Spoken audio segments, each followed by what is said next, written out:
இடைவிடாத ஜெபத்தை கேட்டிருப்பீங்க, மன்றாடி ஜெபிக்கிற ஜெபத்தை கேட்டிருப்பீங்க, கண்ணீரின் ஜெபத்தை நீங்க பண்ணியிருப்பீங்க, உபவாச ஜெபத்தை பண்ணியிருப்பீங்க, இரவு ஜெபத்தை பண்ணியிருப்பீங்க.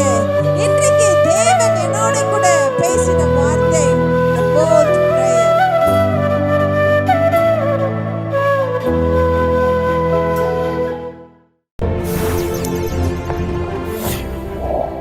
கர்த்தர் நல்லவர், அவருடைய பரிசுத்த நாமத்துக்கு மகிமை உண்டாவதாக. வந்திருக்கிற எல்லா கர்த்தருடைய பிள்ளைகளை இயேசுவின் நாமத்திலே வாழ்த்தி வரவேற்கிறேன். ஆமென். கர்த்தர் நம்மை கடந்த 8 மாதங்கள் கண்ணின் கருவிழி போல காத்து இந்த 9ஆம் மாதத்திலே அப்பா நம்மை பத்திரமாய் கொண்டு வந்து சேர்த்தபடியினாலே பலமாய் கரங்களை தட்டி கர்த்தரை மகிமைப்படுத்துவோம். ஹல்லேலூயா. கர்த்தருடைய வார்த்தைக்கு தியானிக்கிறதுக்கு முன்பதாக கொஞ்ச நேரம் கர்த்தர் உங்களோட பேச போகிறார். கண்களை மூடுவோம். அப்பா, இன்றைக்கு நீங்க என் கூட என்ன பேச போறீங்க ஆண்டவரே? Thank you Jesus. கலைதோறும் மனுஷனை விசாரிக்கிறவரே, நாள்தோறும் புதிய கிருபைகளினால் எங்களை நிரப்புகிற அன்பு தெய்வமே, இந்த மனமகிழ்ச்சியான உயிர் தெழுந்த காலை வேளையிலே உம்மை ஆராதிக்க, உங்க வார்த்தையை தியானிக்க ஆண்டவரே அப்பா அப்படி திருவிருந்திலே பங்கிட உமக்கு காணிக்கைகளை செலுத்த கர்த்தர் எங்களை கூடி வர செய்து மகா பெரிய கிருபை தயவிற்காக நன்றி செலுத்துகிறேன். தகப்பனே, கடந்த 8 மாதங்களை எங்களை கண்ணின் கருவிழி போல காத்து கொண்டு இந்த 9ஆம் மாதத்தின் முதல் நாள் ஞாயிற்றுக்கிழமையிலே நீ சமூகத்துல துவங்க கர்த்தர் பாராட்டின கிருபைக்காக நன்றி அப்பா. எங்களோடு கர்த்தர் நீங்க பேசுங்க. எங்கள் ஆத்துமாவுக்கு தேவையான வார்த்தை, எங்கள் இருதயத்திற்கு தேவையான வார்த்தை கர்த்தர் நீர் கிரியை செய்ய வேண்டுமாய் அருமை இரட்சகர் இயேசுவின் மாறாத நாமத்திலே ஜெபிக்கிறேன் ஜீவனுள்ள நல்ல பிதாவே. ஆமென், ஆமென். ஹல்லேலூயா, ஹல்லேலூயா. ஒரு அழகான ஒரு சின்ன பட்டணம். அந்த பட்டணத்திலே ஒரு பியூட்டிஃபுல்லான நம்ம சர்ச் மாதிரி ஒரு சர்ச். எப்பொழுதும் ஜனங்கள் அந்த சபையில வந்து ஆராதித்து துதித்து கர்த்தரை போற்றி மகிமைப்படுத்தி பாடிக்கொண்டே இருப்பாங்க. அந்த ஊர்ல வேற எந்த மத வழிபாடும் கிடையாது. எல்லாருமே கிறிஸ்தவர்கள். எல்லா பிள்ளைகளுமே சபைக்கு வருவாங்க. எல்லா வாலிபர்களுமே ஊழியம் செய்வாங்க. எல்லா அம்மாமாருமே ஜெபிப்பாங்க. எல்லா ஐயாமாருமே துதிப்பாங்க. ஸோ அந்த ஊரே ஒரு ரொம்ப ஆசீர்வதிக்கப்பட்டு ஒரு அழகான குட்டி பட்டணமாய் திகழ்ந்தது. சுற்றில் இருக்கிற எல்லாருக்கும் அதை பார்த்து ரொம்ப ஆச்சரியமா இருந்தது. அப்பொழுது அந்த ஊர்ல இருந்த ஒரு மனுஷனுக்குள்ள ஒரு ஆசை இருந்தது. நான் ஒரு பிசினஸ் பண்ணணும், சீக்கிரமா பணக்காரன் ஆகணும். நான் ஒரு பிசினஸ் பண்ணணும், சீக்கிரமா பணக்காரன் ஆகணும். அந்த மனுஷனுக்குள்ள தோன்றின அந்த எண்ணம் நல்ல எண்ணம் தான். ஆனால் அவன் முன்னெடுத்த காரியம் என்ன என்று சொன்னால், ஒரு ஒயின் ஷாப்பை அந்த பட்டணத்துல ஆரம்பிக்க வேண்டும் என்று அவன் நினைச்சான். அவன் நினைச்சுக்கிட்டான், இந்த ஒயின் ஷாப்பை நம்ம ஆரம்பிச்சுட்டா இங்க நல்ல சபையில போய் துதித்து பாடுற இந்த வாலிபர்கள்னா எனக்காவது ஒரு நாள் கண்டிப்பா இங்க விசிட் பண்ணுவாங்க. அவங்க படிக்கிற இடத்துல அவங்க ஃப்ரெண்ட்ஸ் எல்லாம் இதை பத்தி பேசி இருப்பாங்க. அவங்க வாழ்ற இடத்துல, அவங்க போற வர இடத்துல நிறைய பேர் இதை பத்தி பேசி இருப்பாங்க. வெளியூர்ல போகும்போது இதையெல்லாம் அவங்க பார்த்துருப்பாங்க. எனவே அவங்க டேஸ்ட் பண்ண வருவாங்க. அப்படியே அவர்களை அடிமையாக்கி விடலாம் என்று இவன் மனசுக்குள்ள ஒரு யோசனையை பண்ணி ஒரு ஒயின் ஷாப்பை ஆரம்பிக்கிறதுக்கான எல்லா வேலைகளும் நடந்து விட்டது. அன்றைக்கு ராத்திரி எல்லாம் அவங்களுடைய கூட்ஸ் எல்லாம் வந்து இறங்குது. கடையெல்லாம் அடுக்க ஆரம்பிச்சிட்டாங்க. இந்த பாஸ்டர் சொன்னாரு, இவ்வளவு நாள் இந்த பட்டணத்துல எந்த பிரச்சனையுமே இல்லை, பிள்ளைகள் கெட்டு போவதற்கோ வழி விலகி போவதற்கோ எந்த காரியமும் இல்லை. இப்போ இப்படி ஒரு ஷாப் வருதே, என்னுடைய பிள்ளைகள் எல்லாம் ஒருவேளை வழி தப்பி போய்விடுவார்களோ என்று எண்ணி பாஸ்டர் சொன்னாரு, இன்னைக்கு நைட்டு நம்ம சர்ச்சில் ஆல் நைட் ப்ரேயர் நடக்க போது, நீங்க எல்லாரும் வந்து ஜெபிக்க வேண்டும். ஸோ அந்த சபையில ஆண்களும் பெண்களும் வாலிபர்களும் குழந்தைகளும் எல்லாரும் கூடி ஒருமனப்பட்டு முழுவதும் ஜெபித்து கொண்டே இருக்கிறாங்க. ஒரு 11 மணிக்கு மேலே கரண்ட் எல்லாம் ஆஃப் ஆயிடுச்சு. அவங்க எல்லாரும் மெழுகுத்திரி வைத்து கேண்டில் வைத்து ஜெபித்து கொண்டு இருக்கிறாங்க. கனமான மழை, ஒரே இடி, ஒரே மின்னல். ஒரு 2-3 மணி இருக்கும். அங்க இடிச்ச ஒரு பெரிய இடி, ஒரு பெரிய மின்னல் அவங்க வச்சிருந்த அந்த ஒயின் ஷாப் மேல விழுந்து அப்படியே தீப்பற்றி எரிஞ்சு அந்த கடையே க்ளோஸ் ஆயிடுச்சு. அந்த ஓனர் வந்து பார்த்தாரு. காலையில் நேராக போலீஸ் ஸ்டேஷனில் போய் கம்ப்ளைண்ட் கொடுத்துட்டாரு. இந்த சர்ச்சில் இருக்கிறவங்கெல்லாம் ஜோம் பண்ணாங்க, என்னுடைய கடை அழிஞ்சு போச்சு. அதை எப்படி கேஸ் எடுக்கிறது? ஜபம் தானையா பண்ணாங்க? கல் எடுத்து போட்டாங்களா? தீ வச்சாங்களா? அவங்க வந்து ஏதாச்சும் வன்முறை பண்ணாதானே நம்ம கேஸ் போட முடியும். இது நீங்கள் அவங்க ஜோம் பண்ணாங்க, விடி இடிச்சு மின்னல் அடிச்சு அழிஞ்சிருச்சுன்னு சொல்கிறீங்களே எப்படி? உடனே அந்த கேஸு கோர்ட்டுக்கு போயிடுச்சு. பாஸ்டரையும் சபையில் முக்கியமாக இருக்கிறவங்களையும் கூப்பிட்டு வந்தாச்சு. நீதிபதி முன்னாடி, ஜட்ஜு முன்னாடி நிப்பாட்டியாச்சு. ஜட்ஜு கேட்குறாரு, நீங்கள் தான் இந்த கடையை அழிச்சிங்கன்னு அவர் சொல்கிறாரு. பாஸ்டர் சொன்னார், நாங்கள் அழிக்கலையா, நாங்கள் ப்ரேயர் மட்டும்தான் பண்ணோம். ஹல்லேலூயா. நாங்கள் அழிக்கலை, நாங்கள் ஜெபம் மட்டும்தான் பண்ணோம். மின்னல் விழுந்தது, கடை அழிஞ்சு போகுது, நாங்கள் ஒன்றும் பண்ணலை, நாங்கள் ஜெபித்தோம் என்று சொன்னாங்க. அந்த ஜட்ஜு சொன்னாரா, இதுக்கு நான் எந்த தீர்ப்பும் சொல்ல முடியாது. பாஸ்டர் மேலேயும் அவங்க மேலேயும் எந்த தப்பும் கிடையாது. அவங்க ஜெபிச்சிருக்காங்க, அது அவங்க வேலை. இடியும் மின்னலும் இயற்கை உடையது, நீ இப்போ இறைவனிடத்துல தான்ப்பா கேட்கணும் என்று சொல்லி அந்த கேஸை க்ளோஸ் பண்ணாங்களாம். ஹல்லேலூயா. என்னை கேட்கிற தேவ ஜனமே, ஜெபத்தினாலே முடியாத காரியம் ஒன்றுமே இல்லை. ஆமென். இன்றைக்கு அநேக நேரங்களில் நம்ம நினைக்கிறோம், நான் ஜெபித்தால் இதெல்லாம் நடக்குமா, நான் ஜெபிச்சா இதெல்லாம் சாதிக்க முடியுமா என்று சொல்லி அநேக நேரம் நம்முடைய ஜெபத்தின் மீது நமக்கு கேள்வி உண்டாகிறது. ஆமென். இன்றைக்கு என்னுடைய பிரசங்கத்தினுடைய தலைப்பு போல்ட் பிரேயர், தைரியமான ஜெபம். ஹல்லேலூயா. போல்ட் பிரேயர், தைரியமான ஜெபம். இடைவிடாத ஜெபத்தை கேட்டிருப்பீங்க, மன்றாடி ஜெபிக்கிற ஜெபத்தை கேட்டிருப்பீங்க, கண்ணீரின் ஜெபத்தை நீங்க பண்ணியிருப்பீங்க, உபவாச ஜெபத்தை பண்ணியிருப்பீங்க, இரவு ஜெபத்தை பண்ணியிருப்பீங்க. இன்றைக்கு தேவன் என்னோட கூட பேசின வார்த்தை the bold prayer. Hallelujah. தைரியமான ஜெபம். என்னோட கூட வேதத்தை திருப்பிக் கொள்ளுங்கள். 2 ராஜாக்களின் புஸ்தகம் 20வது அதிகாரம் 2-3 வசனத்தை யாராகிலும் ஒருவர் சத்தத்தை உயர்த்தி வாசிங்கள். அப்பொழுது எசேக்கியா தன் முகத்தை சுவர்புறமாக திருப்பிக் கொண்டு கர்த்தரை நோக்கி, கர்த்தாவே, நான் உமக்கு முன்பாக உண்மையும் மன உத்தமமாய் நடந்து உமது பார்வைக்கு நலமானதை செய்தேன் என்பதை நினைத்தருளும் என்று விண்ணப்பம் பண்ணினான். எசேக்கியா மிகவும் அழுதான். ஹல்லேலூயா. இங்கே எசேக்கியா ஒரு ராஜா. இந்த வேதத்திலே இஸ்ரவேலை ஆட்சி செய்த தாவீது ராஜாவுக்கு பின்பதாக கர்த்தருடைய சமூகத்திலே கர்த்தருடைய பார்வைக்கு மிகவும் ஏற்ற ஒரு ராஜா, ஆண்டவருடைய பார்வைக்கு நலமானதை செய்த ஒரு மனுஷன், கர்த்தருக்கு பிரியமான காரியங்களை அந்த இஸ்ரவேல் தேசமெங்கும் செய்த ஒரு ராஜா இருப்பான் என்று சொன்னால் அவன் எசேக்கியா ராஜா. எசேக்கியா என்ன செய்தான்? அவங்க தேசத்துல இருந்த எல்லா பாகால்களுடைய கோவில்களை அவன் அழித்தான், எல்லா மேடைகளை அவன் தகற்றினான், ஜனங்களை கர்த்தரை ஆராதிக்கும்படி அவன் எழுப்பினான். அவ்வளவு நாள் ஆலயத்தில் துதி இல்லை, ஆராதனை இல்லை. எசேக்கியா எழும்பி துதிக்கிறவர்களையும் பாடுகிறவர்களையும் ஆலயத்தில் நியமித்து எப்பொழுதும் ஆலயத்திலே துதியின் சத்தம் கேட்க வேண்டும் என்று சொல்லி செய்தான்.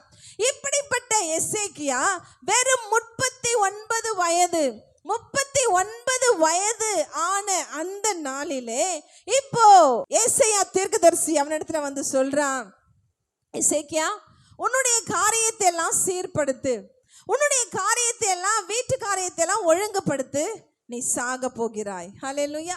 எசேக்கியாவுக்கு கேன்சர் வியாதி. எசேக்கியாவுக்கு கேன்சர் வியாதி குணப்படுத்தவே முடியாது என்கிற ஒரு சூழ்நிலை. எவ்வளவோ வைத்தியங்களை பார்த்து அவனுக்கு சுகம் பெற முடியாததுனால இப்போ ஏசாயா வந்து சொல்றான், 39 வயசுல நீ சாக போகிற. சொன்ன உடனே இந்த எசேக்கியா ராஜா அந்த ஏசாயாவினிடத்துல எதையுமே அவன் சொல்லல. நீங்க எப்படி வந்து என்கிட்ட எப்படி சொல்லலாம்? நான் ஒரு ராஜா, எவ்வளவு தைரியமா இருந்தா என்கிட்ட வந்து நீ செத்து போயிடுவேன் நீ சொல்லுவ? அப்படியெல்லாம் எசேக்கியா ஒன்றுமே சொல்லவில்லை. வசனம் சொல்லுது, அவன் சுவர்புறமாய், இங்க சொல்லிட்டு ஊழியக்காரன் அங்கதான் நிக்கிறாரு, ஆனா இந்த எசேக்கியா சுவர்புறமாய் திரும்பி கொண்டு ஆண்டவரை நோக்கி ஒரு சின்ன ஜெபம் பண்றான். கர்த்தாவே, நான் உமக்கு முன்பாக உண்மையும் மன உத்தமமாய் நடந்து உமது பார்வைக்கு நலமானதை செய்தேன் என்பதை நினைத்தருளும். ஹல்லேலூயா. மூணு காரியத்தை அவன் கர்த்தருக்கு முன்பதாக சொல்றான். ஒன்று, நான் உண்மையாய் இருந்தேன். இரண்டாவது, உத்தமமாய் நடந்தேன். மூன்றாவது, உமது பார்வைக்கு நலமானதை செய்தேன். ஹல்லேலூயா. இந்த ஜெபத்தை நீங்க இந்த எசேக்கியாவுடைய மற்ற காரியங்களை படிக்காம இதை மட்டும் நீங்க படிச்சிருப்பீங்கன்னு சொன்னா என்ன பொறுத்தவரையில இது ஒரு ரொம்ப திமிரான ஒரு ஜெபம். ஹல்லேலூயா. ரொம்ப ஒரு கேர்லெஸ்ஸா, ரொம்ப ஆண்டவர் முன்பதாக போய் தைரியமா பேசுற ஒரு ஜெபம். இன்றைக்கு நமக்கு எவ்வளோ தேவைகள் இருக்கு, நமக்கு எவ்வளோ வியாதிகள் இருக்கு, நமக்கு எவ்வளோ எதிர்பார்ப்புகள் இருக்கு. என்றைக்காகிலும் ஆண்டவருடைய சமூகத்தை அல்லது எத்தனையோ இழப்புகளை நம்ம சந்திச்சிருக்கிறோம். என்றைக்காவது ஆண்டவர் முன்பதாக நின்று, ஆண்டவரே நான் உண்மையானவன், நான் மன உத்தமமா நடந்தேன், நான் என்னுடைய காரியங்கள் எல்லாவற்றையும் நலமானதை செய்தேன் அப்படின்னு கர்த்தர் முன்பதாக இங்க உட்கார்ந்து இருக்கிற யாராய் ஒருவருக்கு சொல்வதற்கு தைரியம் உண்டா?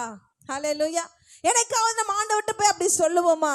நிச்சயமா சொல்ல மாட்டோம். நம்ம ஆண்டவருடைய சமூகத்துல முழங்கால் போடும் போதெல்லாம், ஆண்டவரே என் மேல இரக்கமா இருங்க, நான் ஒரு பாவியான மனுஷன்ப்பா, நான் உம்மை மறுதளிச்சிருக்கிறேன், நான் உம்மை துக்கப்படுத்தி இருக்கிறேன், நான் உம்மை திரும்ப திரும்ப நான் பாவத்துக்குள்ள விழுந்திருக்கிறேன், என்னை மன்னிச்சு என்னை ஏற்றுக்கொள்ளுங்க, உங்க கிருபையினால என்னை நினைச்சருளுங்க, உங்க இரக்கத்தினால என்னை நினைச்சருளுங்க, உங்க தயவினால என்னை நினைத்தருளும் என்று சொல்லி ஆண்டவரிடத்துல மன்றாடி ஜெபித்துதான் நாம் பார்த்திருக்கிறோம், நாம் ஜெபித்திருக்கிறோம்.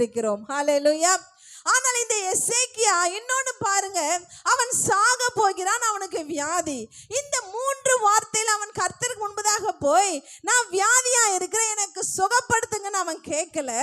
நான் மரணத்தை எனக்கு கொடுத்திருக்கிறீங்க, இந்த மரணத்தை நிறுத்துங்கன்னு அவன் சொல்லல. அவன் தான் கர்த்தருக்கு முன்பதாக செய்த காரியத்தை தைரியமா போய் சொல்றான். ஆண்டவரே நான் உனக்கு முன்பதாக உண்மையாய் நடந்திருக்கிறேன், மன உத்தமமாய் நடந்திருக்கிறேன், உம்முடைய பார்வைக்கு எது ரைட்டோ நலமானதை மட்டும்தான் நான் செஞ்சிருக்கிறேன், இதையெல்லாம் நீங்க நினைத்தருளும் என்று சொல்லி அவன் மிகவும் அழுதான். ஹல்லேலூயா. ஹல்லேலூயா. அந்த அழுகையில மட்டும்தான் அவனுடைய வேதனை, அவனுடைய துக்கம், அவனுடைய பயம், அவனுடைய பரிதவிப்பு, அவனுடைய கஷ்டம் எல்லாமே அவன் மிகவும் அழுதான் என்கிற வார்த்தையில மட்டும்தான் இருக்குதே தவிர அவனுடைய ஜெபம் ஒரு தைரியம் நிறைந்த ஒரு ஜெபம். ஹல்லேலூயா. என்னை கேட்கிற தேவ ஜனமே, நம்ம கர்த்தருடைய பிள்ளைகளாய் மாற்றப்பட்டிருக்கிறோம். கர்த்தருடைய ஆலயத்தில் வாரம் வாரம் வந்து திருவிருந்தில் கையடிக்கிறோம், கர்த்தருடைய சமூகத்தில் ஜெபிக்கிறோம், கர்த்தருடைய சமூகத்தில் மன்றாடுகிறோம், ஆண்டவருக்கு காணிக்கைகளை செலுத்துகிறோம், சாட்சிகளை சொல்றோம். இன்றைக்கு நம்முடைய வாழ்க்கை எப்படி இருக்கிறது? ஒரு முறை திரும்பி பாருங்க. 8ஆம் மாதத்தை முடித்து 9ஆம் மாதத்தின் மேலே அப்பா சமூகத்தில் வந்திருக்கிற தேவ ஜனமே, இந்த 8ஆம் மாதம் முழுவதும் கர்த்தருக்கு உண்மையுள்ளவர்களா நீங்க வாழ்ந்தீங்களா? கர்த்தருடைய சமூகத்துல மன உத்தமமா இருந்தீங்களா? ஆண்டவருக்காக அவருடைய பார்வைக்கு நலமானதை மட்டும் நம்ம செஞ்சிருக்கிறோமா? ஹல்லேலூயா. யோசிச்சு பாருங்க, யோசிச்சு பாருங்க. நம்முடைய பக்தி எவ்வளவு தூரம் இருந்துச்சு, ஆண்டவர் மேல வச்சிருந்த உங்க பாசம் எவ்வளவு தூரம் இருந்துச்சு, ஆண்டவருக்காக நீங்க வச்சிருந்த உங்க வைராக்கியம் எவ்வளவு தூரத்துல இருந்துச்சு, யோசிச்சு பாருங்க. இன்றைக்கு அநேகர் நம்ம சூழ்நிலை கைதிகளாய் மாறி விடுகிறோம். அநேகர் நம்ம சூழ்நிலைகளுக்கு ஏத்த மாதிரி மாறிடும். தண்ணி மாதிரி எங்க ஊத்துனாலும் அந்த ஷேப்புக்கு மாறிடுறோம். உலகத்துல போனா உலகம் மாதிரி, சர்ச்சுக்குள்ள வந்தா சர்ச்சு மாதிரி, வீட்டுல போனா அங்க மாதிரி, ரோட்ல போனா அங்க மாதிரி, ஃப்ரெண்ட்ஸோட போனா அந்த மாதிரி, வேலை செய்யற இடத்துல போனா அந்த மாதிரி இல்ல. நீங்க எந்த இடத்துல இருந்தாலும் ஒரே மாதிரியா இருக்க வேண்டும் என்று தேவன் விரும்புகிறார். ஹல்லேலூயா. எசேக்கியா 14 வருஷம் தான் அரசாட்சி செஞ்சிருக்கிறான். 14 வருஷம் தான் அரசாட்சி செஞ்சிருக்கிறான். அவனுக்கு வியாதி, மரணம்.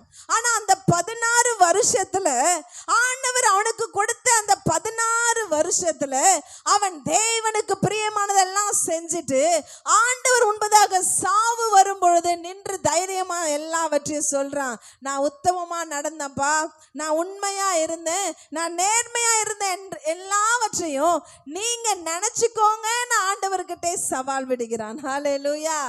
ஆண்டவர் என்ன நினைக்காதவரா? ஆண்டவர் என்ன மறக்காதவரா? ஆண்டவர் என்ன எல்லாவற்றையும் மறந்துட்டு பார்த்தும் பாராதவர் போல கேட்டும் கேளாதவர் போல போகிறவரா? இல்லவே இல்லை தேவஜனமே. ஹல்லேலூயா, ஹல்லேலூயா. நீ விடுகிற ஒவ்வொரு பெருமூச்சின் சத்தமும் அவர் காதுகளிலே விழுகிறது. நீ வடிக்கிற கண்ணீர் அவருக்கு தெரியும். நீ ஏங்குகிற ஏக்கம் அவருக்கு தெரியும். உன்னுடைய இயலாமையை குறித்து, உன்னுடைய இல்லாமையை குறித்து நீ வருத்தப்படுகிற ஒவ்வொரு காரியமும் ஆண்டவருக்கு நல்லா தெரியும். ஹல்லேலூயா. ஏன்னா அவர் உங்களை உருவாக்குன தேவன். உள்ளங்கையில உங்களை வரைஞ்சி இரவும் பகலும் உங்களை பார்த்து கொண்டிருக்கிற தேவன். அப்ப ஏன் நம்ம வாழ்க்கையில கர்த்தர் இவ்வளோ கஷ்டங்களை, இவ்வளோ ஏமாற்றங்களை, இழப்புகளை, கண்ணீரை, வேதனையை அனுமதிக்கிறார் என்று சொன்னால், ஏதோ ஒரு காரியத்தை கர்த்தர் உங்களுக்கு கற்றுக் கொடுக்க விரும்புகிறார். ஏதோ ஒரு ஆசீர்வாதத்திற்கு நேராக கர்த்தர் உங்களை நடத்த விரும்புகிறார். ஹல்லேலூயா, ஹல்லேலூயா. நேற்றைக்கு தினம் எங்களுடைய அருமையான சிஸ்டர் அவர்களுடைய மூத்த மகளுடைய அந்த நினைவு நாள் ஜெபத்திற்கு நாங்கள் போயிருந்தோம். அங்க ஜெபித்தோம். அவங்களுடைய வாழ்க்கையில அந்த பிள்ளை பிறந்ததிலிருந்து நடக்கவே முடியல. 18 வருஷம், ஒரு வருஷம் ரெண்டும் இல்லை, 18 வருஷம் அந்த பிள்ளைய அவங்க அவ்வளோ பாசத்தோட, நேசத்தோட, அக்கறையோட அவங்க பராமரிச்சுக்கிட்டாங்க. ஹல்லேலூயா. அந்த கணவன் மனைவி எப்பயுமே ஒரு ஜாலி டூர் போனதா நான் பார்த்ததில்லை. அவங்க எப்பவுமே எந்த ஒரு கல்யாணங்களுக்கோ அதுக்கோ இதுக்கோ போய் 2 நாள் 3 நாள்லாம் போய் கொண்டாடுறதுல அவங்க கலந்துக்கிட்டதை நான் பார்க்கல. அவங்க எப்பவுமே ரொம்ப ஜாலியாக எங்கே சுத்தினதையும் நான் பார்க்கல. 18 வருஷமும் அந்த பிள்ளைக்காகவே அவர்கள் வாழ்ந்திருக்கிறார்கள். ஹல்லேலூயா, ஹல்லேலூயா. ஒருவேளை பல பேர் பலவிதமா அதை பேசியிருக்கலாம். கர்த்தர் அவருடைய வாழ்க்கையில அவ்வளோ பெரிய ஒரு காரியத்தை அனுமதிச்சதற்கு ஒரு பெரிய நோக்கம் உண்டு. ஹல்லேலூயா. அருமையான பிரதர் எபனேசர் நளினி அவருடைய வாழ்க்கையை கர்த்தர் நிச்சயமாய் அந்த ஒரு காரியத்தை நினைத்து ஆண்டவர் பெருசா அவர்களை ஆசீர்வதிக்க போகிறார். ஆமென். அல்லது அநேகருக்கு அவர்களை ஆசீர்வாதமாய் கர்த்தர் ஏதோ வழியில அவர்களை எதிர்காலங்களை கர்த்தர் பயன்படுத்த போகிறார். ஹல்லேலூயா. அதனால தான் கர்த்தர் நம்முடைய கரத்துல அப்பேற்பட்ட காரியங்களை கொடுக்கிறார். ஒருவேளை நீங்க வியாதியில இருக்கலாம், வறுமையில இருக்கலாம், கஷ்டத்துல இருக்கலாம், கடன்ல இருக்கலாம். இனி அவ்வளவுதான், என்னுடைய எதிர்காலம் இனிமே இப்படியே தான் முடிய போகுது, என்னுடைய வாழ்க்கை இப்படியே தான் நடக்க போகிறது, என்னுடைய டெஸ்டினேஷனை என்னால பார்க்கவே முடியாது, எனக்கெல்லாம் ஒரு ஃபியூச்சர்னு ஒண்ணு இல்லவே இல்லை, இப்படிதான் காலம் ஃபுல்லா கஷ்டப்பட்டு கண்ணீர் விட்டு அப்படியே செத்து போக வேண்டியதான். இல்லவே இல்லை தேவ ஜனமே. ஹல்லேலூயா. நீங்க கர்த்தருடைய சமூகத்துல ஏசப்பா உங்களை கொண்டு வந்திருக்க எத்தனை பேர் விசுவாசிக்கிறீங்க? விசுவாசம் ரொம்ப முக்கியம் இது எல்லாத்துலயும். ஆமென். உங்க வாழ்க்கையில கர்த்தர் உங்களை ஆசீர்வதிக்கிறதும் ஆசீர்வதிக்காம இருக்கிறதும் உங்க விசுவாசத்தை பேஸ் பண்ணி இருக்குது. ஹல்லேலூயா. அதை மறந்துடாதீங்க. கிறிஸ்துவம் என்றாலே நம்பிக்கை தான். ஹல்லேலூயா. அப்ப ஆண்டவர் இந்த திருச்சபையில உங்களை கொண்டு வந்து சேர்த்திருக்கிறாரு. யோசிச்சு பாருங்க, உங்க குடும்பத்துல இன்னும் எத்தனையோ பேர் ஆண்டவரை ஏற்றுக்கொள்ளவே இல்லை. இந்த கிராமத்துல இன்னும் எத்தனையோ பேர் ஆண்டவருடைய அன்புக்குள்ள வரவே இல்லை. ஆனா ஆண்டவர் உங்களை மட்டும் கொண்டு வந்து உள்ள உட்கார வச்சுட்டாரு. ஆண்டவர் உங்களை மட்டும் இந்த வெளியேற பெற்ற பந்தத்துக்குள்ள ஏசப்பா இணைச்சிட்டாருல்ல, அதுக்கு ஒரு நோக்கம், சித்தம் நிச்சயம் உண்டு. கர்த்தர் நிறைவேற்றுவார். ஹல்லேலூயா, ஹல்லேலூயா. நான் போன என்னுடைய பெண்கள் மீட்டிங்ல நான் பேசியிருந்தேன். கர்த்தர் ஒவ்வொருவரையும் ஒரு ஆசீர்வாதமாய் அல்ல, ஆசீர்வாதத்தின் கால்வாய்களாய் இருக்கும்படி கர்த்தர் அழைச்சிருக்கிறார். ஹல்லேலூயா. நீ ஆசீர்வதிக்கப்பட்ட உன் குடும்பத்துக்கு மட்டும் ஆசீர்வாதம், உங்களுக்கு மட்டும் ஆசீர்வாதம், அப்படிப்பட்ட ஆசீர்வாதத்துக்கு கர்த்தர் நம்மளை அழைக்கல. ஒவ்வொரு கிறிஸ்தவர்களை திருச்சபைக்கு உள்ள இருக்கிற ஒவ்வொருவரையும் கர்த்தர் ஆசீர்வதிப்பது எதற்குன்னு சொன்னா, நீங்க அநேகருக்கு ஆசீர்வாதமா இருக்கணும். ஹல்லேலூயா, ஹல்லேலூயா. விசுவாசிக்கிறவங்க பலமா கரங்களை தட்டி இந்த ஜெபத்தை எசேக்கியா செவற்புறமா திரும்பி கர்த்தரை நோக்கி கதறி இந்த 3 வார்த்தை மட்டும் சொல்லிட்டு அவன் ரொம்ப அழுதான். அவ்வளவுதான். இந்த தீர்க்கதரிசி சொல்லிட்டாரு. இவன் செவற்புறமா திரும்பினதும் அந்த தீர்க்கதரிசி நடந்து அப்படியே அந்த அரண்மனையிலிருந்து வெளியே போயிட்டாரு. வசனம் சொல்லுது, அவர் அந்த முற்றத்துக்கு கூட போல, அந்த முற்றத்துக்கிட்ட போறாராம். ஆண்டவருடைய வார்த்தை ஏசாயாவுகிட்ட கர்த்தர் பேசுறாரு. ஹல்லேலூயா. அழுது கொண்டிருக்கிற எசேக்கியா கிட்ட ஆண்டவர் பேசல, புலம்பிக் கொண்டிருக்கிற எசேக்கியா கிட்ட கர்த்தர் பேசல. ஏசாயா தீர்க்கதரிசி கிட்ட, ஊழியக்காரங்கிட்ட ஆண்டவர் சொல்றாரு, எப்பா நீ திரும்ப உள்ள போ, என் தாசனாகிய எசேக்கியாவை பார்த்து சொல், நான் அவனுடைய வாழ்க்கையில ஒரு 15 வருஷத்தை நான் கூட்டி கொடுக்கிறேன். கரங்களை தட்டி அப்பாவை மகிமைப்படுத்துவோமா? இப்ப தீர்க்கதரிசி உள்ள வந்து சொல்றார், எசேக்கியா ஸ்டாப் கிரைங், அழாத பழைய நிப்பாட்டு. ஆண்டவர் என்கிட்ட இப்ப சொன்னாரு, உனக்கு இன்னொரு 15 வருஷத்தை ஆண்டவர் கூட்டி கொடுக்கிறாராம். ஹல்லேலூயா. சொல்லிட்டு வசனம் சொல்லுது, அத்திப்பழ அடைகளை கொண்டு வந்து அவனுடைய அந்த காயத்தின் மீது போட்டாங்களாம். அவன் ஆறி அவன் சுகமடைந்து கர்த்தருடைய 3ஆம் நாளிலே அவன் கர்த்தருடைய ஆலயத்தில் எசேக்கியா ராஜா பிரவேசித்தான். ஹல்லேலூயா. இந்த எசேக்கியா இவ்வளவு உண்மையும் உத்தமமாய் கர்த்தருக்கு முன்பதாக இவ்வளவு போல்டா அவன் ஜெபிக்கிறதற்கு தேவன் அவன் வாழ்க்கையில என்ன செய்தார், அவன் தேவனுக்காக என்ன செய்தான், அந்த ஒரு காரியத்தை நான் சொல்லி நான் முடிக்க போகிறேன். நீங்க முன்பதாவதாக 18வது அதிகாரத்துல நீங்க பார்ப்பீர்கள் என்று சொன்ன, அசிரியா என்கிற ஒரு தேசம் இருக்கிறது.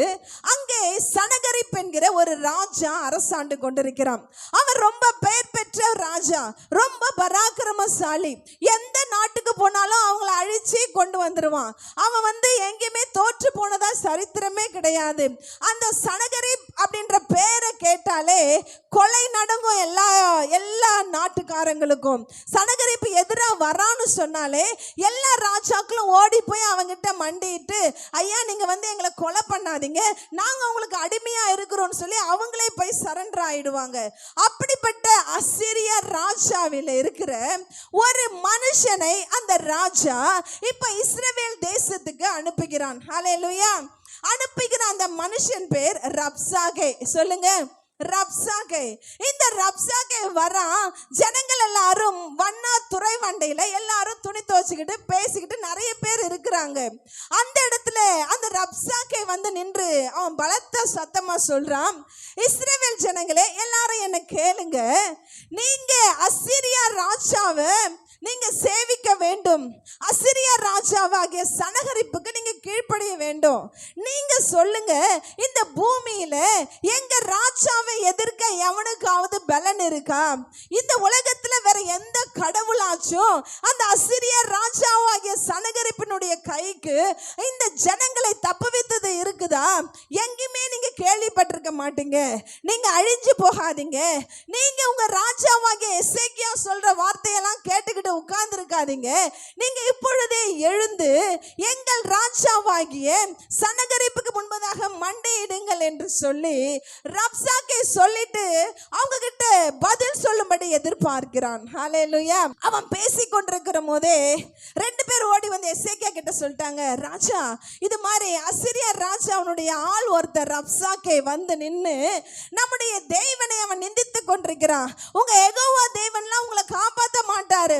நீங்க கர்த்தாவே கர்த்தாவேன்னு கூப்பிடுற உங்க கடவுள் எல்லாம் ஒன்னும் செய்ய மாட்டாரு. எங்க ராஜாவாகிய சனகரிப் முன்பதாக உங்க ராஜாவால உங்க தேவனால ஒன்னும் செய்ய முடியாதுன்னு அவன் பேசுறான். அவனுக்கு மறு உத்தரவாக அவனுக்கு பதில் நாங்க என்ன சொல்ல வேண்டும் என்று இந்த எசேக்கியா ராஜா அவனிடத்துல கேட்ட பொழுது எசேக்கியா அவங்களுக்கு சொல்லி அனுப்புறான், நீங்க அவனுக்கு பதில் ஒன்றும் பேச வேண்டாம். ஹல்லேலூயா, ஹல்லேலூயா. ஒருத்தன் காட்டு கத்துக்கிட்டு இருக்கிறான். அவன் வாய்க்கு வந்ததெல்லாம் பேசுறான். வானத்துக்கு பூமிக்கும் அவன் தான் ராஜா மாதிரி பேசுறான். அவன் முன்னாடி ஒருத்தன் கூட நிக்க முடியாதுன்னு பலவந்தமா அவன் கத்திக்கிட்டு இருக்கிறான். இங்க ராஜா என்ன பதில் சொல்லி அனுப்பாருன்னு ஜனங்கள் கேட்கிறாங்க. ராஜா சொல்லிட்டான், நீங்க பதில் ஒன்றும் சொல்ல வேண்டாம். ஹல்லேலூயா, ஹல்லேலூயா. என்னை கேட்கிற தேவஜனமே, என்னை கேட்கிற கர்த்தருடைய பிள்ளைகளே, இன்றைக்கு பிசாசு சத்தத்தை உயர்த்தி பேசுவான். ஹல்லேலூயா. இன்னைக்கு எதிரிகள் தொண்டை கிழிய பேசுவாங்க. அவங்க பேசுற பேச்சை கேட்டு அவங்க முன்னாடி ஒருத்தனும் நிக்க முடியாதுன்ற அளவுக்கு கத்துவாங்க. நீ பயந்து போயிடாத, நீ பயந்து போடாத. நீ தோற்க பிறந்தவன்னு சொல்லுவான். உன் வாழ்க்கையில ஜெயமே கிடையாதுன்னு சொல்லுவான். நீ இப்படியே தான் சாகணும்னு சொல்லுவான். உன்னால எழும்பவே முடியாதுன்னு சொல்லுவான். நீங்க என்கிட்ட வரலன்னா நீ முடிஞ்சிருவேன்னு சொல்லுவான். நீ அவனுக்கு பதில் ஒன்றும் சொல்ல வேண்டிய அவசியம் இல்லவே இல்லை. ஹல்லேலூயா, ஹல்லேலூயா. அவனால கத்த மட்டும்தான் முடியும், அவனால பேச மட்டும்தான் முடியும். உனக்குள்ள ஜீவிக்கிற ஆவியானவர் இந்த உலகத்தை அண்ட சராசரங்களையும் படைத்த உன்னதமான தேவன். கரங்களை தட்டி கர்த்தரை மகிமைப்படுத்து தேவஜனமே. சோர்ந்து போயிடாதீங்க, சோர்ந்து போயிடாதீங்க. எசேக்கியா இந்த வார்த்தைகளை கேட்டு அமைதியா இருங்கன்னு ஜனங்க கிட்ட சொல்லிட்டான். ஆனா வீட்டுல இருக்கிற எசேக்கியாவுக்கு பயம் மிகவும் அதிகமா இருக்குது. ஐயோ, அவன் பெரிய மனுஷன், அவன் வந்து என் தேசத்தை என்ன பண்ணுவானோ, என் ஜனங்களை என்ன பண்ணுவானோன்னு கதறுகிறான். அவன் பயப்படுகிறான். ஆனால் அவன் பயந்து கதறுகிறது மாத்திரமல்ல, கர்த்தருடைய ஆலயத்துக்கு நேராக அவன் கடந்து போகிறான். ஹல்லேலூயா, ஹல்லேலூயா. அங்க போய் முழங்கால் படியிட்டு இந்த எசேக்கியா ஒரு வைராக்கியமான ஜெபத்தை அங்கே பண்ணுகிறான். ராஜாக்கள் 19வது அதிகாரம் 19வது வசனத்தை ஒருத்தர் வாசிங்க. இப்போதும் எங்கள் தேவனாகிய கர்த்தாவே, நீர் ஒருவரே தேவனாகிய கர்த்தர் என்று பூமியின் ராஜ்யங்கள் எல்லாம் அறியும்படிக்கு எங்களை அவன் கைக்கு நீங்களாக்கி ரட்சியும் என்று விண்ணப்பம் பண்ணினான். ஹல்லேலூயா, ஹல்லேலூயா. அசீரியாவுடைய படைத்தலைவர் வந்து சொல்றார் ரப்சாக்கே, எங்க அசீரிய மன்னனாகிய சனகரிப் முன்பதாக ஒருத்தனும் நிக்க முடியாது, பூமியில எல்லாரும் இருக்கிற எல்லாரும் அவனுக்கு பயந்து நடுங்குறாங்கன்னு சொல்றான். ஆனா இங்க எசேக்கியா கர்த்தருடைய சமூகத்துல வந்து அவன் வைராக்கியமா ஜெபிக்கிறான். ஆண்டவரே, பூமி அனைத்திற்கும் நீர் ஒருவரே தேவன் என்பதை அறியும்படிக்கு எங்களை எங்களை எங்கள் இஸ்ரவேல் ஜனங்களை எங்களை அவன் கைக்கு நீங்களாக்கி ரட்சியும் என்று ஜெபித்தான். ஹல்லேலூயா, ஹல்லேலூயா. அப்ப கூட என் உயிரை காப்பாத்துங்க, நாங்க பயந்துட்டோம், நாங்க கலங்கிட்டோம், நாங்க சோர்ந்துட்டோம், அப்படியெல்லாம் அவன் ஜெபம் பண்ணல. அப்பா, நீங்க தான் தேவன் என்பதை பூமி எல்லாம் அறிய வேண்டும். ஹல்லேலூயா, ஹல்லேலூயா, ஹல்லேலூயா. அப்பா சொன்னாரு, நான் ஜீவனுள்ள தேவன் என்பதற்கு நீங்க சாட்சிகள். ஹல்லேலூயா. உங்களை பார்க்கிறவங்க கர்த்தரை பார்க்கறாங்க, உங்களை பார்க்கிறவங்க ஆண்டவரை பார்க்கறாங்க.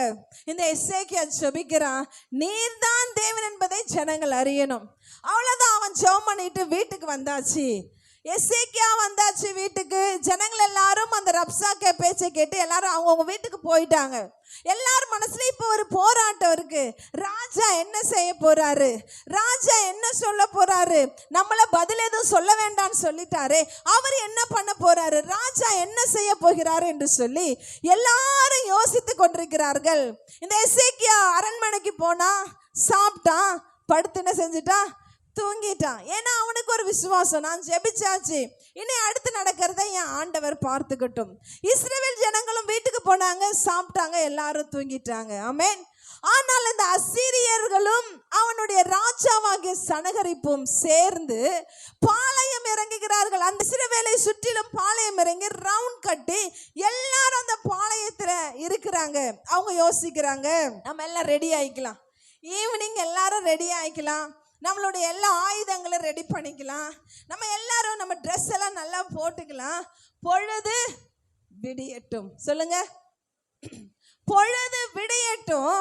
இந்த இஸ்ரவேலர்களை என்ன பண்றோம் பாரு, இந்த பூமியில இருக்கிற மற்ற ஜனங்களை நான் என்ன செஞ்சனோ அதை விட அதிகமா இவர்களை நான் செய்ய போறேன் என்று அந்த ராஜாவும் நினைக்கிறான், அந்த ஜனங்களும் நினைக்கிறார்கள். அந்த ராஜாவாகிய சனகரிப்பும் நினைக்கிறாங்க, அவன் படையில் இருக்கிற எல்லாருமே நினைக்கிறாங்க. வசனம் சொல்லுது, ஏறக்குறைய 1,85,000 பேர் படை வீரர்கள் சூழ்ந்திருக்கிறாங்க எருசலேமில். ஆனா எருசலேமில் என்ன நடந்துகிட்டு இருக்கு, என்ன நடந்திருக்கு சிஸ்டர்? சாப்பிட்டு தூக்கம் தான் நடந்துகிட்டு இருக்கு. ஜனங்கள் நல்லா நிம்மதியா தூங்கிக்கிட்டு இருக்காங்க. ஆனா எதிரி தூங்காம உட்கார்ந்து அவர்களை பாளையம் இறங்கி அவர்களை எப்படி கொல்றது, ஒருத்தன் கூட தப்பிக்க கூடாது, இவங்களை எப்படி காலி பண்றதுன்னு அவன் பிளான் பண்ணிக்கிட்டு இருக்கிறான். ஹல்லேலூயா, ஹல்லேலூயா. வசனம் சொல்லுகிறது, தேவன் ஒரே ஒரு தேவ தூதனை இரவிலே அந்த அசீரியருடைய பாளையத்துக்கு ஆண்டவர் அனுப்பினாராம்.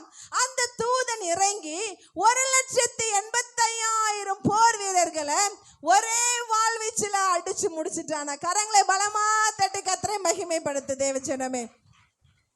உன் எதிரி எவ்வளவு பெரிய ஆளா வேணா இருக்கட்டும், உங்களுக்கு எதிராக இருக்கிற காரியம் எவ்வளவு பெருசா இருக்கட்டும், நீ தைரியமாய் வைராக்கியமாய் ஜெபிக்கிறவனாய் இருந்தா நீ உன் காரியத்தை குறித்து நீ சோர்ந்து போக வேண்டாம். உன் காரியத்தை குறித்து நீ பயந்து ராத்திரி எல்லாம் எனக்கு தூக்கம் இல்லை சிஸ்டர், ராத்திரி எல்லாம் எனக்கு தூக்கம் இல்லை ஐயா, நாளைக்கு நான் இதை என்ன பண்ண போறேனோ யோசிச்சு யோசிச்சு எனக்கு நிம்மதியே போச்சு, இந்த காரியத்தை யோசிச்சு யோசிச்சு எனக்கு வாழ்க்கையே போச்சு. இப்படிப்பட்ட பேசுகிறவர்கள் கிறிஸ்தவர்கள் அல்ல. இப்படி பேசிக்கொண்டிருக்கிறவர்கள் கிறிஸ்தவர்கள் அல்ல. முழுதும் தூங்காம உன் காரியத்தை நீ நான் எப்படி பண்ண போறேன்னு நீ நினைச்சுக்கிட்டு இருந்தனா நீ உண்மையான கிறிஸ்தவன் அல்லவே அல்ல தேவஜனமே. ஹல்லேலூயா. ஆண்டவர் சொன்னார், வருத்தப்பட்டு பாரம் சுமக்கிறவங்களே நீங்க எல்லாரும் என்கிட்ட வாங்க, நான் உங்களுக்கு இளைப்பாறுதல் தருவேன். ஹல்லேலூயா, ஹல்லேலூயா. உங்க ஆண்டவர் உங்களை ரெஸ்ட் எடுக்க சொல்றாரு. உங்க ஆண்டவர் உங்களை தூங்க சொல்றாரு. உங்க ஆண்டவர் உங்களை கவலைப்பட வேண்டாம்னு சொல்றாரு. ஆண்டவர் இன்றைக்கு உங்களை பார்த்து நீ சோர்ந்து போகாதன்னு சொல்றாரு. அவரிடத்துல உன் பாரத்தை கொடுத்துட்டு நீ போய் நிம்மதியா தூங்கலாம். ஹல்லேலூயா, ஹல்லேலூயா. இப்ப பொழுது விடியுது. இப்ப எசேக்கியா ராஜாவும் எழுந்தாச்சு, ஜனங்களும் எழுந்தாச்சு. அவங்க யோசனை எல்லாம் இன்னைக்கு வருவானா அந்த சனகரிப், நாளைக்கு வருவானா, ஆண்டவர் என்ன பண்ண போறாரு அப்படின்னு யோசிச்சுக்கிட்டு வெளியே வந்து பாக்குறாங்க. எங்கு பார்த்தாலும் பிணங்கள் சிதறி கிடக்கிறது. ஹல்லேலூயா. யார் அடிச்சா, எப்படி அடிச்சா, எத்தனை பேர் வந்தா ராத்திரி, ஒண்ணுமே இவங்களுக்கு தெரியாது. எழுந்து பார்த்தா 1,85,000 பிணங்கள் அங்க விழுந்து கிடக்கிறது. ஹல்லேலூயா, ஹல்லேலூயா. எல்லாம் விழுந்து கிடக்குறாங்க. இதை பார்த்து அந்த அசிரியர்களுடைய ராஜாவாகிய சனகரிப் எழுந்து ஓட்டம் பிடிக்கிறான். ஐயோ என்னாச்சுன்னு தெரியலையே, என்னுடைய போர் வீரர்கள் எல்லாரும் செத்து போயிட்டாங்களேன்னு சொல்லி அவன் எழுந்து நேரா நினிவேவுக்கு ஓடி போகிறானா. நினிவேவுக்கு ஓடி போய் அங்கே அவன் வணங்குகிற அந்த விக்கிரக கோவிலுக்குள்ள போய் அவன் வணங்கி கொண்டிருக்கிறான், கும்பிட்டு கொண்டிருக்கிறான். அவன் என்ன வேண்டிக்கிட்டு இருக்கிறான்னு எனக்கு தெரியல.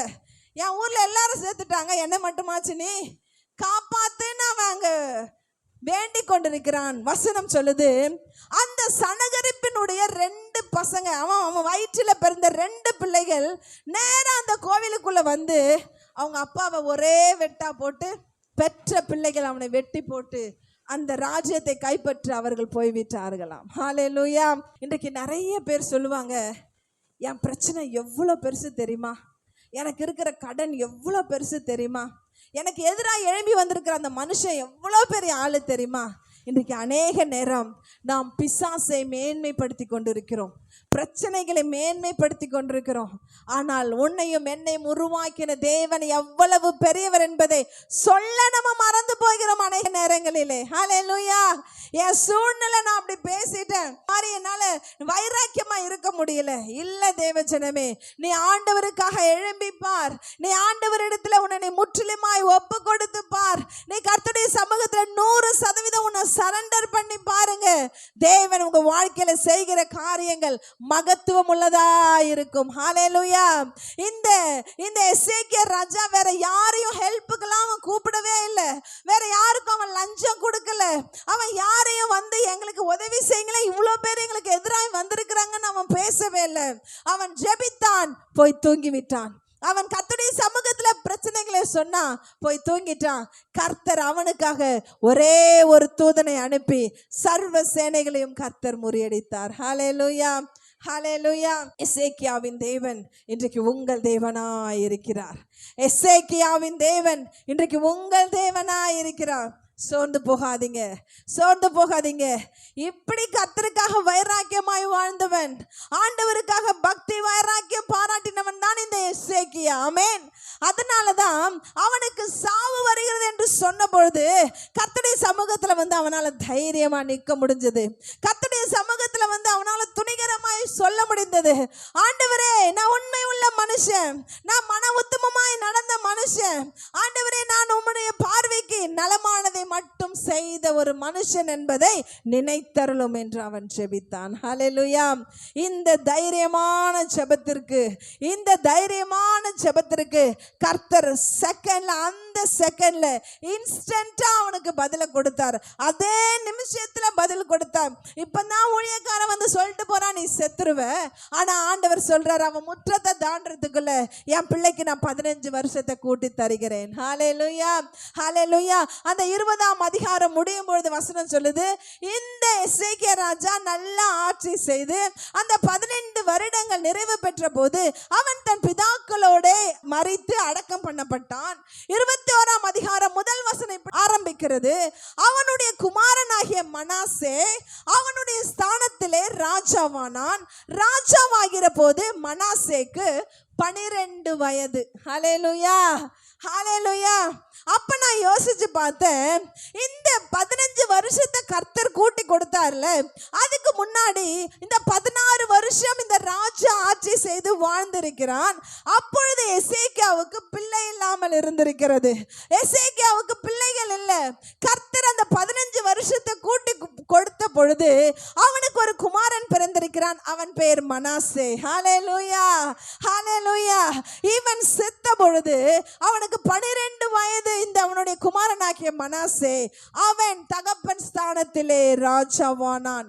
ராஜாவாகிய மனாசே 55 வருடம் இஸ்ரவேலை அரசாட்சி செய்தானாம். கரங்களை தட்டி கர்த்தரை மகிமைப்படுத்து தேவ ஜனமே. பிசாசு ஒருவேளை இதெல்லாம் வாழ்க்கையில முடியாது, இதெல்லாம் நடக்காது, இதெல்லாம் முடியாதுன்னு எதெல்லாம் வச்சிருக்கிறானோ, தேவன் இறங்கி வந்தால் அடைபட்ட எல்லாவற்றையும் தேவன் திறந்து கொடுப்பார். ஹல்லேலூயா, ஹல்லேலூயா. இந்த வம்ச வழியில தான் ஆண்டவராகிய இயேசு கிறிஸ்து பிறந்தார். ஹல்லேலூயா. மேசியாவாக, ராஜாதி ராஜாவாக ஆண்டவராகிய தேவன் கன்னி மரியின் வயிற்றிலே இந்த வம்சத்துல தான் ஆண்டவர் பிறந்திருக்கிறார். ஹல்லேலூயா, ஹல்லேலூயா. ஒருவேளை யோசிங்க, எசேக்கியா அன்றைக்கு ஜெபிக்கலன்னு சொன்னா, எசேக்கியா கர்த்தருடைய சமூகத்துல முறையிடலன்னு சொன்னா, எசேக்கியா இந்த தைரியமான ஜெபத்தை அவன் கர்த்தருக்கு முன்பதாக ஏறெடுக்கவில்லை என்று சொன்னால், 39 வயதுல கேன்சர்ல எசேக்கியா மரித்திருக்க வேண்டும். ஹல்லேலூயா. அவனுக்கு பிள்ளைகள் இல்லாமல், எதிர்காலம் இல்லாமல் அந்த சந்ததி முடியப்பட்டிருக்கும். ஆனால் அவன் ஜெபித்து, அவன் தைரியமாய் ஜெபித்து கர்த்தரிடத்துல பெரிய ஆசீர்வாதத்தை பெற்றுக்கொண்டபடினாலே அவனுடைய வம்ச நாட்களை அவன் பெருக பண்ணினபடினாலே கர்த்தர் அவனுக்கு பிள்ளையை கொடுத்து அவனுடைய எதிர்கால சந்ததியும் கர்த்தர் ஆசீர்வதித்தார். ஹல்லேலூயா, ஹல்லேலூயா. இந்த 9ஆம் மாசத்துல வந்திருக்கிற தேவ ஜனமே, இந்த மாசத்துல கர்த்தர் உங்களுக்கும் எனக்கும் ஒரு வாக்குத்தத்தத்தை கொடுத்திருக்கிறார். உபாகமம் 28ஆம் அதிகாரம் 14ஆம் வசனத்தின் கடைசி பகுதி, நான் உங்களை கீழாக்காமல் மேலாக்குவேன். ஹல்லேலூயா. நீங்க கீழே விழுறது, நீங்க விழுந்து போகுது, நீங்க இல்லாம போகிறது, நீங்க மடிஞ்சு போகிறது, நீங்க சோர்ந்து போகிறது கர்த்தருக்கு விருப்பமே இல்லை. ஹல்லேலூயா. இந்த செப்டம்பர் மாதம் எழும்புகிற மாதமாய் கர்த்தர் வைத்திருக்கிறார். இந்த செப்டம்பர் மாதம் உங்களை உயர்த்துகிற மாதமாய் கர்த்தர் வச்சிருக்கிறார். விசுவாசிக்கிறவங்க ஹல்லேலூயா சொல்லுவோமா? இந்த செப்டம்பர் மாதம் கர்த்தர் உங்களை எழும்ப பண்ண போகிறார். ஆண்டவர் விழுந்த இடத்துல உங்களை எழும்ப பண்ண போகிறார். நீங்க தலை குனிந்த இடத்துல உங்கள் தலைகளை பிரகாசிக்க பண்ண போகிறார். நீங்க வெட்கப்பட்ட இடத்துல கர்த்தர் உங்களை மேன்மைப்படுத்த போகிறார். உங்கள் தேவைகளை எல்லாவற்றையும் சந்தித்து கர்த்தர் நிறைவாய் உங்களை ஆசீர்வதிக்க போகிறார். கர்த்தருக்கு முன்பதாக உண்மை உள்ளவர்களா இருங்க, மன உத்தமம் உள்ளவர்களா இருங்க. கர்த்தருக்கு எது பிரியமோ அதை மட்டும் செய்யுங்க. ஹல்லேலூயா, ஹல்லேலூயா. நீங்க ஏசப்பாவுக்கு பிரியமா வாழ்ந்துட்டா போதும். உலகத்துல எந்த பாவமும் உங்களை தொடாது, எந்த பிசாசும் உங்களை தொடாது. நீங்க எந்த வஞ்சகத்திலும் நீங்க மாட்ட வேண்டாம், எந்த டிராப்லயும் எந்த கண்ணியிலும் நீங்க மாட்ட வேண்டாம். கர்த்தர் உங்களை எல்லாவற்றுக்கும் விலக்கி அவர் உங்களை பாதுகாப்பார். ஆமென், ஹல்லேலூயா. இந்த மாதம் உண்மையுள்ளவர்களாய் நீங்க எழும்புங்க. கர்த்தருடைய சமூகத்துல தைரியமாய் கேளுங்கள். ஹல்லேலூயா. நம்ம எல்லாரும் எழுந்து நிற்கலாம். நம்ம எல்லாரும் ஜெபிக்க போகிறோம். Thank you Jesus. நன்றி ஆவியானவரே, நன்றி ஆவியானவரே. எசேக்கியா ஜெபித்ததை போல தகப்பனே எங்களுக்குள்ள உண்மையை கொடுங்க, மன உத்தமத்தை கொடுங்க. கர்த்தருக்கு முன்பதாய் பிரியமாய் நடந்து கொள்ள கர்த்தருக்கு முன்பதாய் ஆண்டவரே உமக்கு பிரியமானதை மட்டும் நடப்பிக்கிறவர்களாய் எங்களை மாற்றுங்கப்பா. எல்லாரும் அப்பாவுடைய சமூகத்தில் ஒப்பு கொடுக்கலாமா? ஆண்டவரே என்ன நான் ஒப்பு கொடுக்கிறேன்ப்பா. இவ்வளோ கால உலகத்துக்கு நான் ஒத்த வேஷம் தரித்த ஒரு வாழ்க்கை நான் வாழ்ந்து கொண்டிருந்தேன்ப்பா. இன்றைக்கு நான் என்ன ஒப்பு கொடுக்கிறேன் சுவாமி. என் ஆவி என்னுடைய ஆத்துமா சரீரத்தை நான் ஒப்பு கொடுக்கிறேன்ப்பா. உமக்கு பிரியமான வாழணும் ராஜா, உமக்கு ஏற்ற பிள்ளையா நான் வாழணும் கர்த்தாவே. அநேகருக்கு ஒரு முன்மாதிரியா நான் இருக்கணும் சுவாமி. கர்த்தருக்கு எது பிரியமோ அதை மாத்திரம் செய்கிறவர்களா எங்களை நீங்க எழுப்புங்கன்னு ஒப்பு கொடுக்குறீங்களா? எல்லாரும் அப்பா எங்களை ஒப்பு கொடுக்கிறப்பா, எங்களை ஒப்பு கொடுக்கிற சுவாமி. இந்த 9ஆம் மாதம் ஒரு ஜெயத்தின் மாதமாய், ஒரு எழுப்புகிற மாதமாய், ஒரு உயர்வின் மாதமாய், ஒரு ஆண்டவருடைய ஆசீர்வாதத்தை பெற்றுக்கொள்ளுகிற மாதமாய், ஒரு அனுக்கிரகத்தின் மாதமாய், கூட்டி கொடுக்கிற ஒரு மாதமாய், ஆண்டவர் எல்லாவற்றிலும் உங்களை மேன்மைப்படுத்துகிற மாதமாய் இந்த 9ஆம் மாதத்தை கர்த்தர் ஆசீர்வதிக்க போகிறார். தேவ ஜனமே, விசுவாசிக்கிறவங்க அப்பா எனக்கு அப்படி செய்யுங்கன்னு சொல்லி கேளுங்க.